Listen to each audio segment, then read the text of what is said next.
Good morning. Welcome to worship with the community of Westside Unitarian Universalist Church, where compassion leads us to work for justice and equality. My name is Tanner Trask, and I am your worship associate today.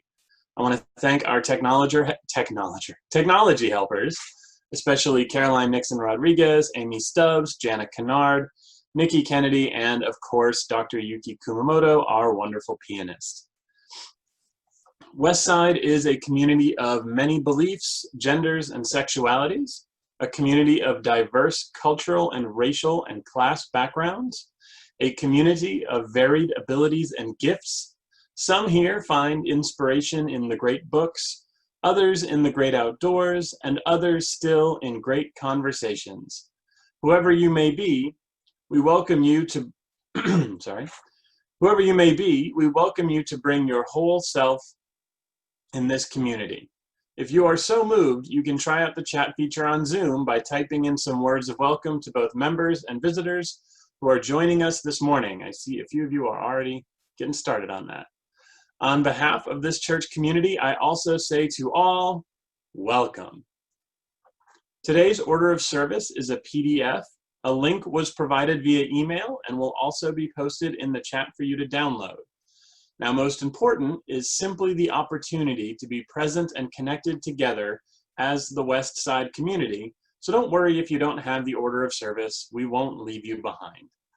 We're streaming live to you this morning, so please bear with us if there are brief pauses as we transition between parts of the service. It may help for you to imagine that the next person is walking up to the pulpit. Also, we've had this weird issue this morning where some of the videos are playing upside down. So if that happens, that's on our end, not yours. We'll get it fixed as soon as possible. As always, please continue to watch your email inbox, the church website, and our Facebook page for updates on church programs and opportunities. You can stick around after our service ends today if you would like to join us for our virtual coffee hour. You'll need to provide your own coffee, but we'll provide the space.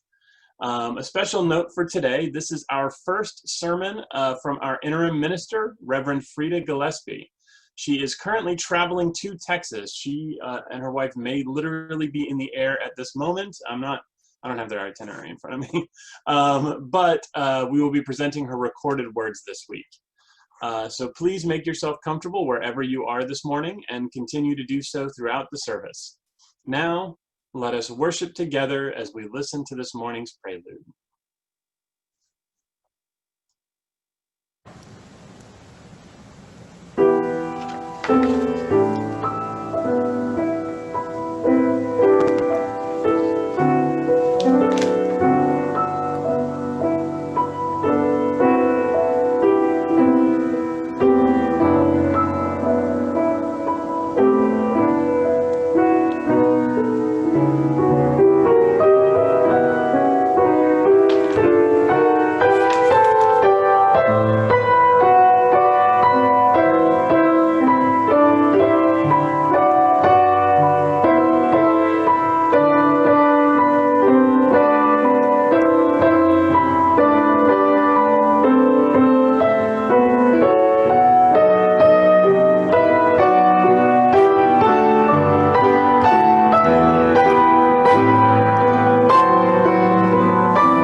Our opening words today come to us from Reverend Erica Hewitt.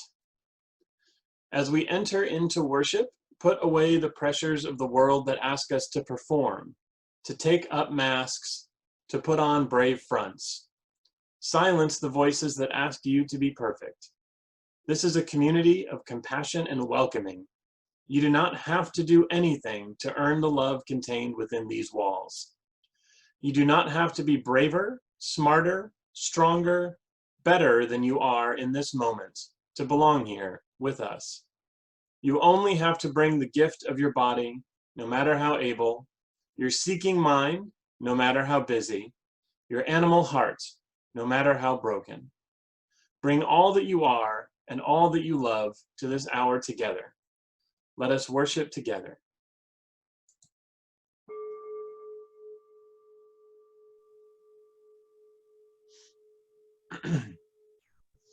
Feel free to join in lighting your own chalice if you have one, as I share these words by Reverend Cynthia Landrum. For the wonder and inspiration we seek from sun and stars and all the lights of the heavens, we light this chalice.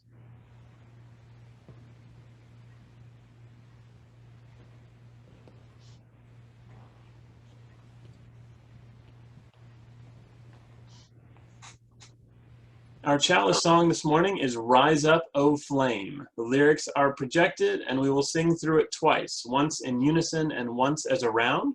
Feel free to follow the voice of your choice. Rise up, O flame, by thy light glowing, show to us beauty, vision, and joy. Rise up, O flame,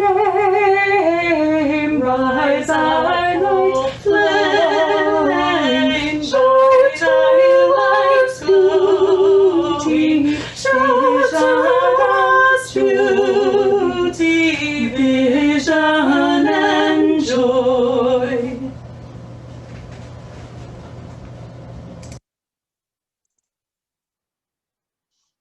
Next, I invite you to join me in reciting the affirmation. Love is the doctrine of this church, the quest of truth is its sacrament, and service is its prayer.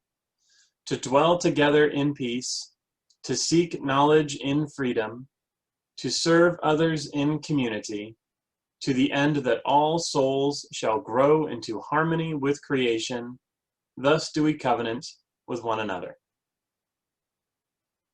Our opening hymn this morning is number 347, Gather the Spirit. The lyrics will be displayed.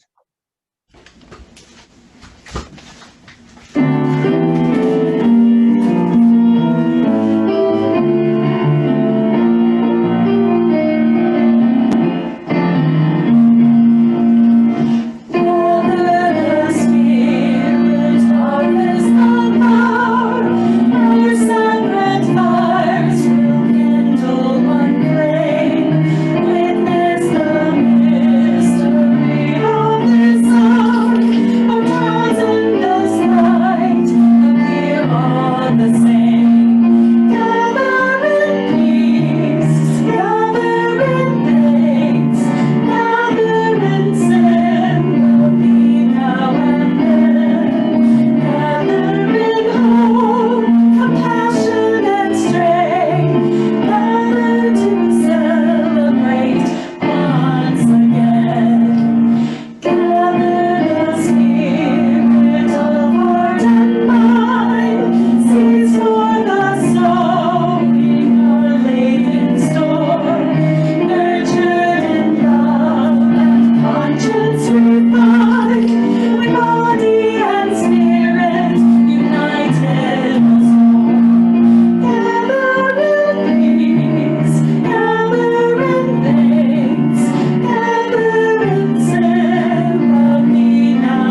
time for all ages today was put together by Lane Craig to help answer some questions about our new interim minister, the interim process in general, and what comes next for Westside.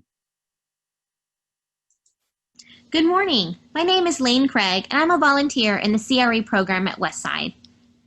With me are my two children, James. Hi. And Alice. Hi. At Westside, we are having an exciting year.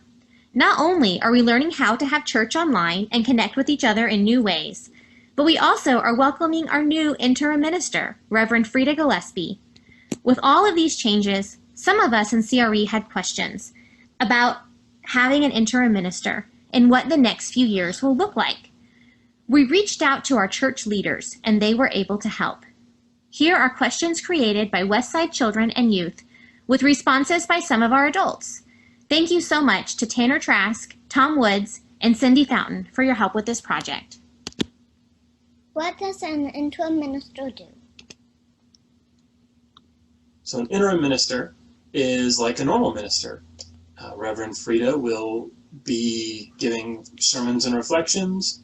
She will help us with the story for all ages, and she'll do everything that you're used to Reverend Sherry doing. How long does an interim minister stay? An interim minister stays for 2 years. So she will start her work in August of 2020 with our church, and she'll stay until July of 2022. You can think of it this way. You'll have 2 birthdays, 2 Christmases, and 2 summer vacations with Reverend Frieda as our minister. When will we look for our next minister? We'll start looking for our next minister about a year from now, and that's what one of the things Reverend Frieda is here to help us do, is she'll help us navigate that whole process. So you've got some really good people that are going to be involved in this. Maybe some of your family members will be involved in this, and they'll make a decision, and the whole church will get to vote on it. Because remember our principles: democratic, the right to vote, right? Democratic process. Who chooses the next minister? My question is, who chooses the minister after the interim minister? The answer to that question is quite simple. The people of the church choose the next minister. In our congregation, the people, the members of the church, vote on and choose how their church is run. And that includes choosing the minister. How does that work?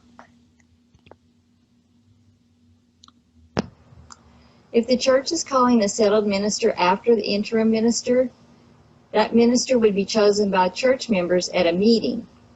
In order for the vote to take place, 40% of the members need to be present at that meeting, almost half of the members. For this person to become Westside's next minister, 90% of the vote would need to be for calling the minister. What special qualities does our church look for when we're choosing an interim or a regular minister?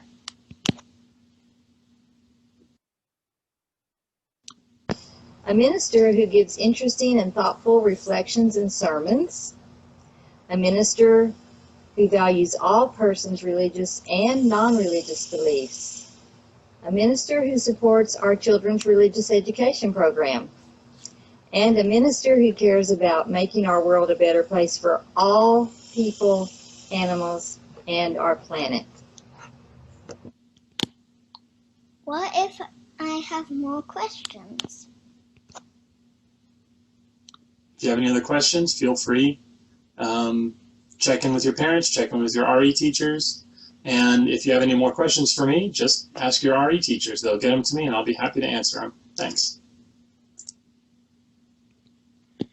As our church moves into an unknown, exciting future, It is good to know we are on this journey together, and we will walk with each other every step of the way. Thank you, and have a wonderful week, everyone.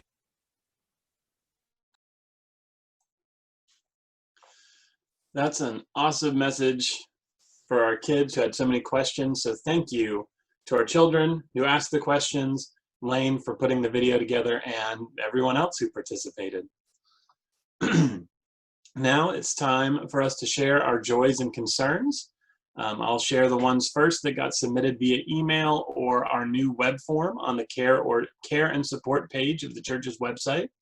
You can also post items in the comments right now in the chat if you have a joy or concern that you would like to share with everyone today and those who will watch the recording later. Remember, this is kind of public. So we had a sort of mixed joy and concern submitted from Leela Woods. The joy is that school has, at least some of the districts around here, is delayed and will be online until October 3rd. The concern is that you know, this doesn't look very good for public education. You know, and as someone myself who is employed in public education, it's a very interesting time, and it's a very concerning time as well. So thank you for your concern, Leela. We do have a couple of joys. One from Melissa and myself.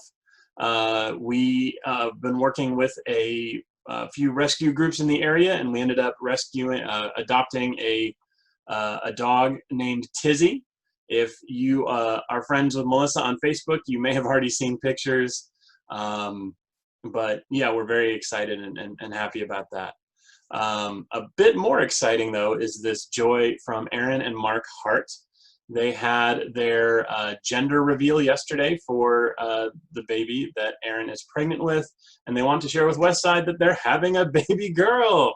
That is very exciting. They're excited. We're excited. That's awesome news. It's always nice to have some good news. So let me check the chat real quick to see. Yep, there's a couple. And during the meditation, you'll kind of have a chance to post up a couple other things as well, if you don't have anything you can think of yet. So we have one from Karen Moore.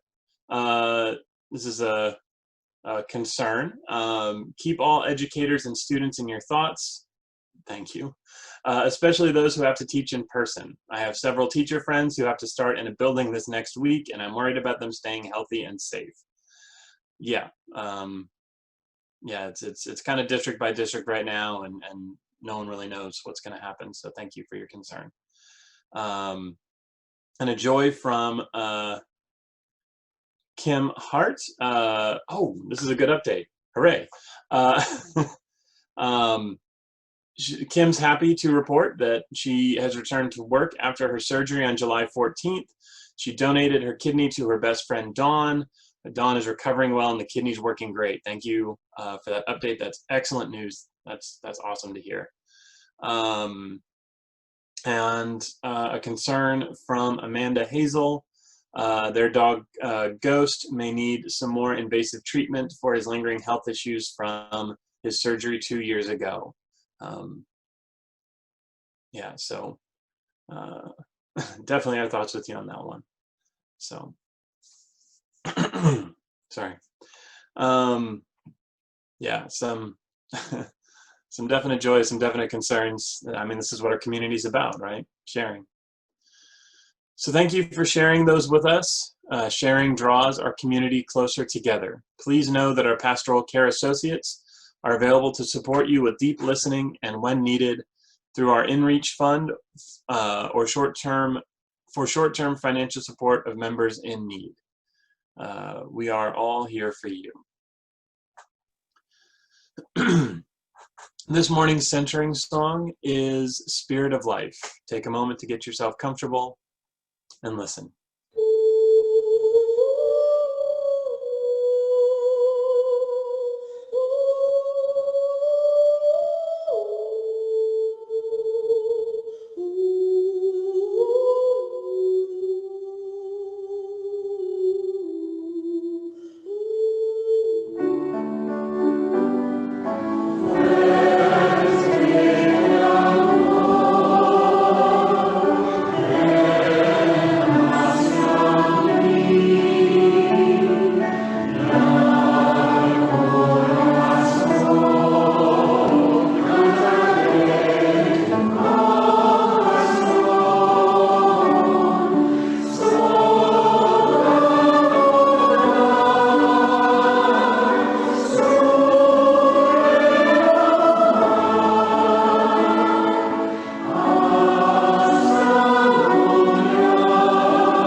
On the wings of this music, I invite you to join me in a time of centering.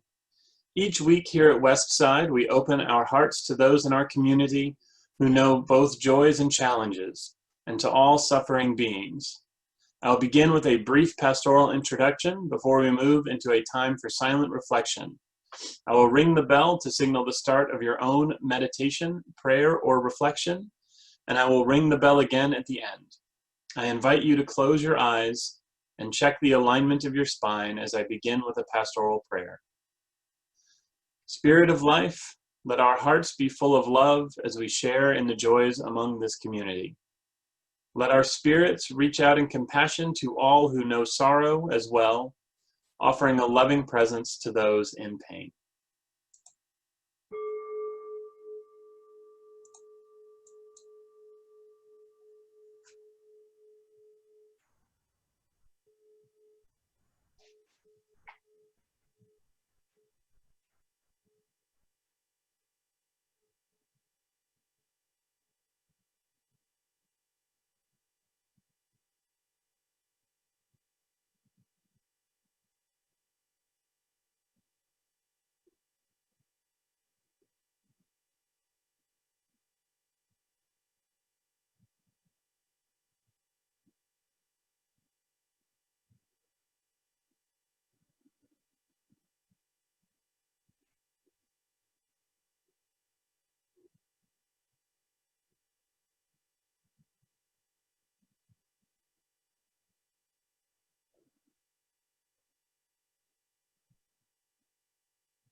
Westside has a long tradition of reaching out to the wider community in generosity. You'll find guidance in the order of service, the chat, and in the afterword about 3 different causes to support and how you can give. In addition to giving online through our donation webpage or mailing a check to the church, you can now use the Give Plus app available through the Google Play Store or the Apple Store.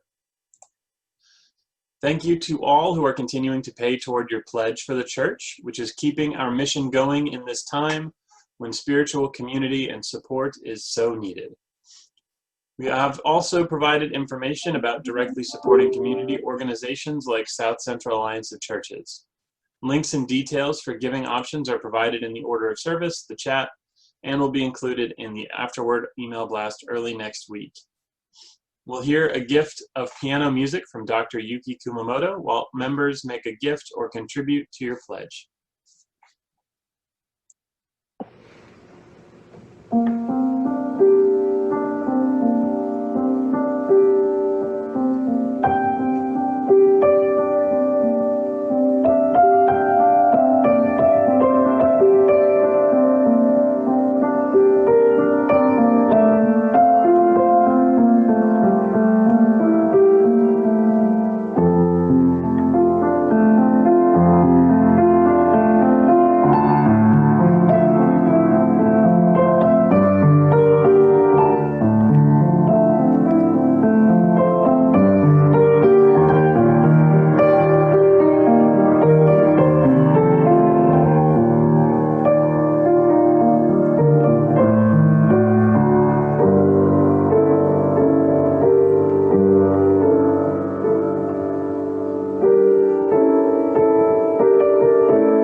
Thank you for your generosity.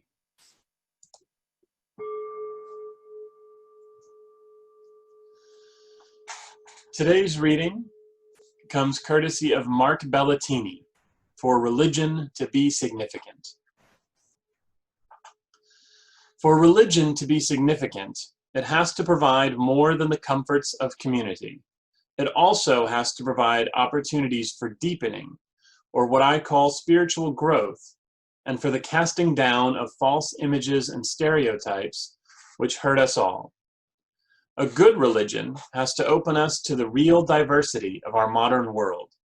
For our work as liberal religious people is not to be competitive with others and to find ways to supersede others, but rather to find ways to supersede ourselves, to grow beyond our limitations and our constrictive boundaries, each and every one of us.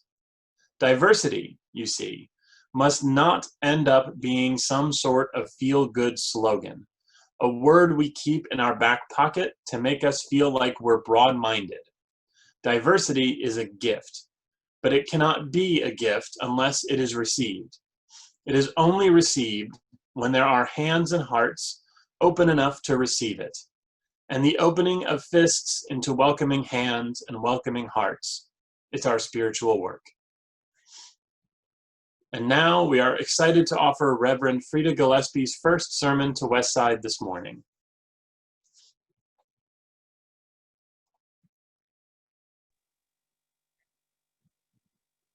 Good morning. In my family, my wife Jennifer and I, and Jennifer's 3 children, are all about to embark on new things and new directions. Jennifer and I are headed from our home in Framingham, Massachusetts, to where you are in Fort Worth, Texas. In fact, as you hear this, we are likely in the air. Julia is going back to Kentucky to finish out her college education. And Tim is going to Vermont to start medical school. We're very excited about that. So Ben is going to stay here and live in the house and keep it going. He's also starting a program to sterilize medical equipment that should help him a great deal toward being able to live independently. So I have been listening to a wonderful webinar given by the poet David White. It's called The Road Always Beckoning. It's about this moment in time when we are locked down, not able to move freely, at least not without trepidation due to the coronavirus. And what do we do at this time? What questions come up for us?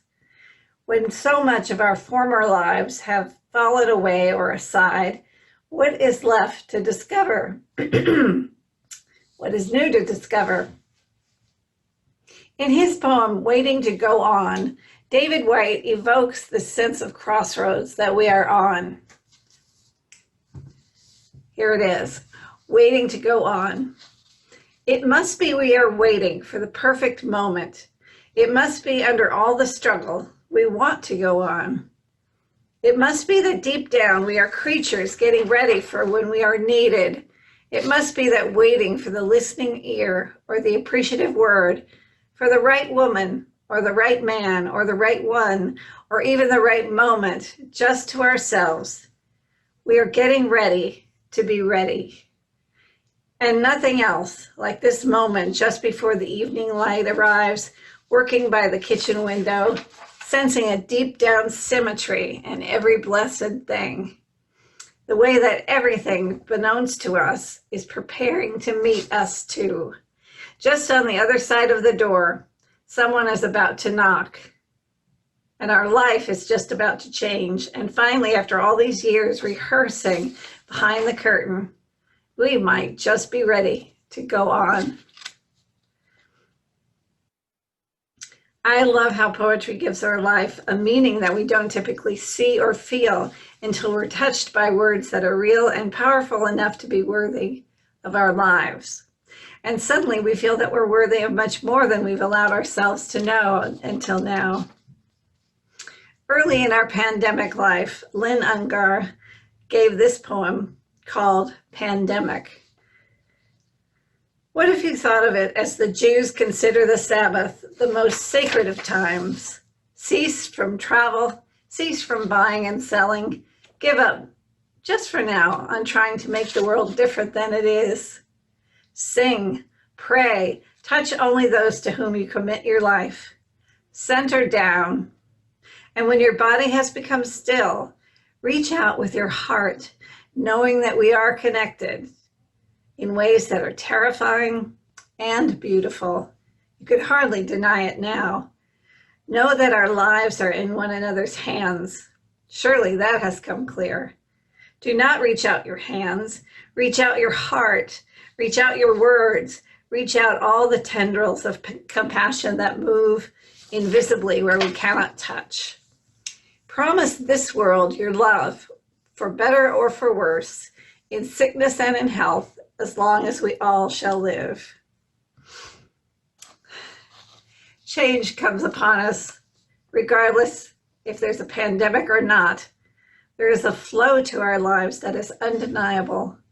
We may be flowing to our children and grandchildren. We may be flowing to the next chapter in our career, or we may be flowing in a swirling eddy, a holding pattern, a nice time to wait as the water keeps us afloat.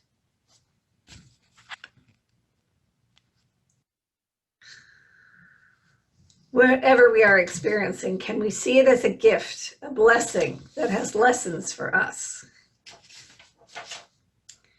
As most of you know, this church year and next year are a time of transition between two settled ministers.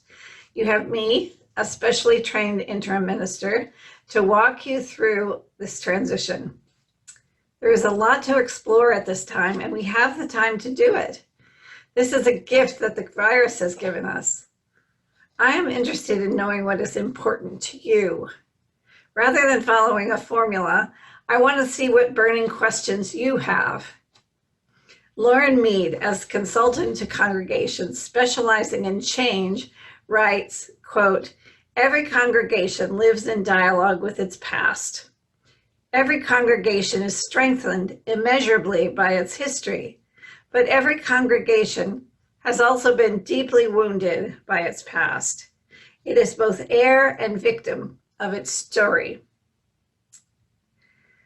Unquote. Given the powerful force of history on the possibilities for the future, it seems right to start the transition work with a review of that history, both good and ill, and to provide ways for the congregation, that's you, to heal some of the wounds that still linger unseen, buried in closets, in basements, and in the cemetery. If we can bring them out into the light of day in a safe way, they may not have as much power over you and your future. There's a tendency to think that if we just keep that horrible conflict behind us and not talk about it, we will be free of it. But that's not what happens. What we keep hidden has much more power than you might suspect. It will come out in decision-making in the way you protect yourself from experiencing something similar. Part of our nature as human beings is to accumulate knowledge and experience. This is vital information and useful in very many ways. But we do form false ideas and become wary of new possibilities when we apply an experience from the past to a new situation.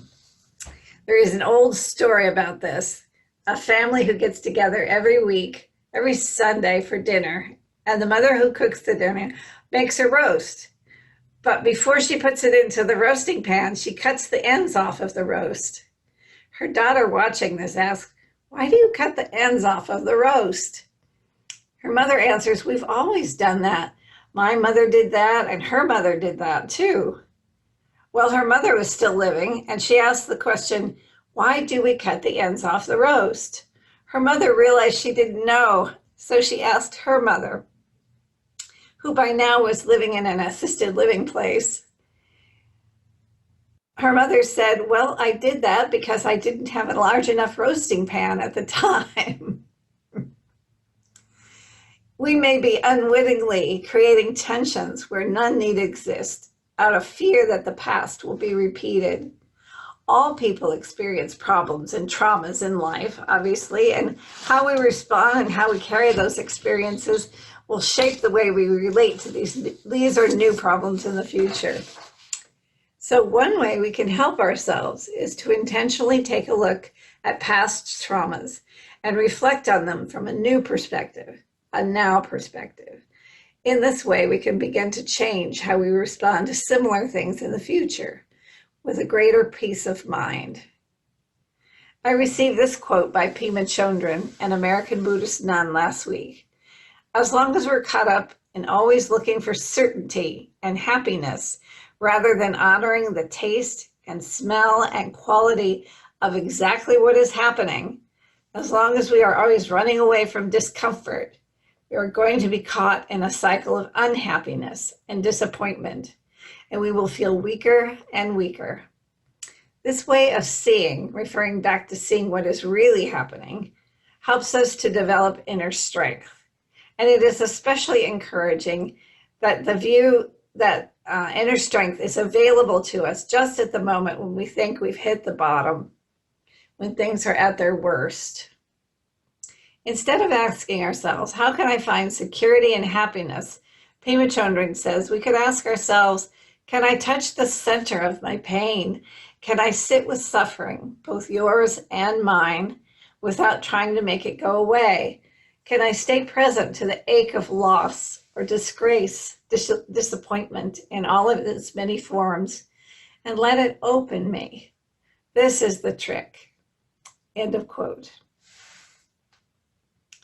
It should be pointed out, and I will, that there is already a great deal of wisdom in this congregation and good practices as well. However, there's always room for growth. Interim processes are meant to loosen your grip on things in general so that you are open to whatever new positive influence might come in the form of a new minister. Ideally, that will be mutual and set the foundation for a productive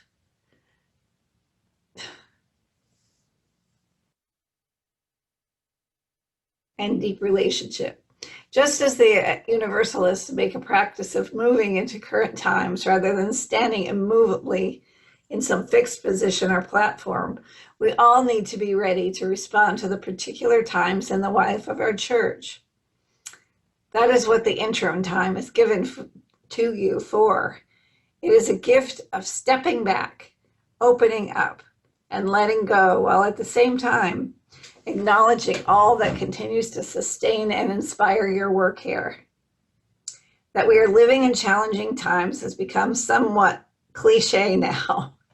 COVID-19 is hitting Texas particularly hard, and the disagreements between health officials and our federal government have created a poor response to the virus among too many people.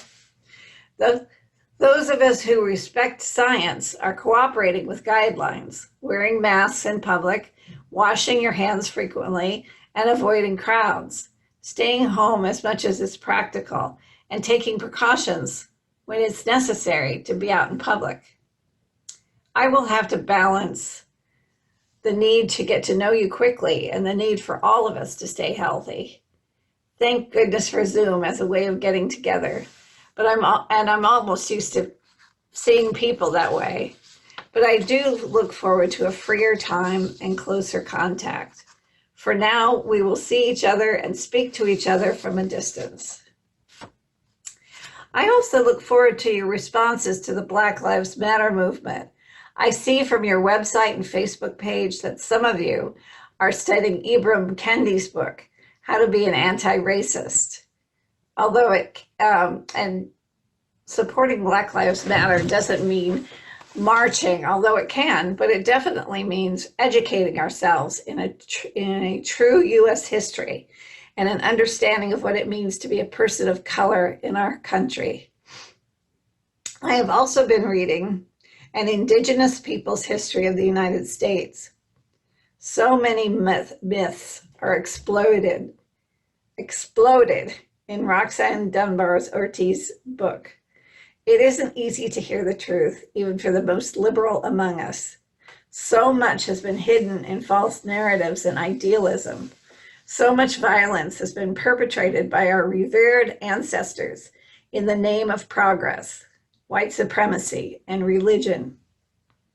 Thinking about the effort to remove statues of leaders of the Confederacy, there doesn't seem to be any of our icons, even of Unitarian Universalism, that haven't had a role in killing of Native Americans. It's a devastating history for us all. There is much to talk about and endeavor to understand. My wish is to remain open, as Pina Trungren said, to my own pain and the pain of others. We could ask ourselves, can I touch the center of my pain? Can I sit with suffering, both yours and mine, without trying to make it go away? Can I stay present to the ache of loss or disgrace, disappointment in all its many forms and let it open me? This is the trick. I'm happy to start this journey with you, a journey into ourselves to find our true inner strength. May it be so.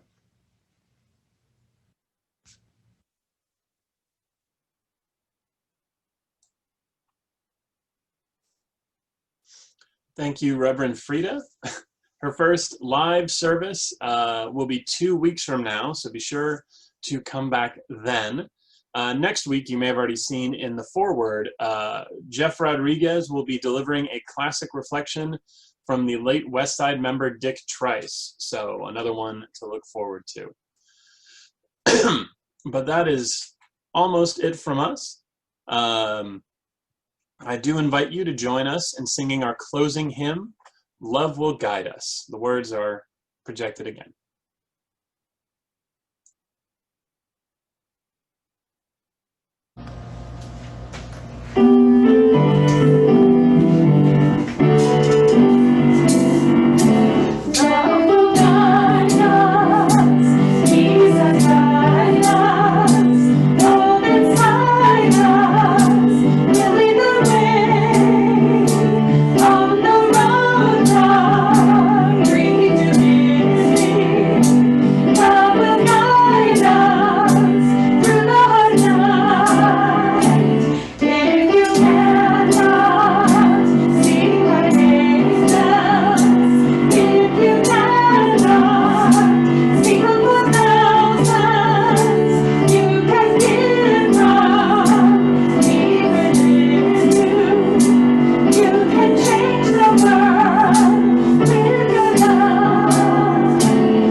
Our closing words today are from Ian Bear.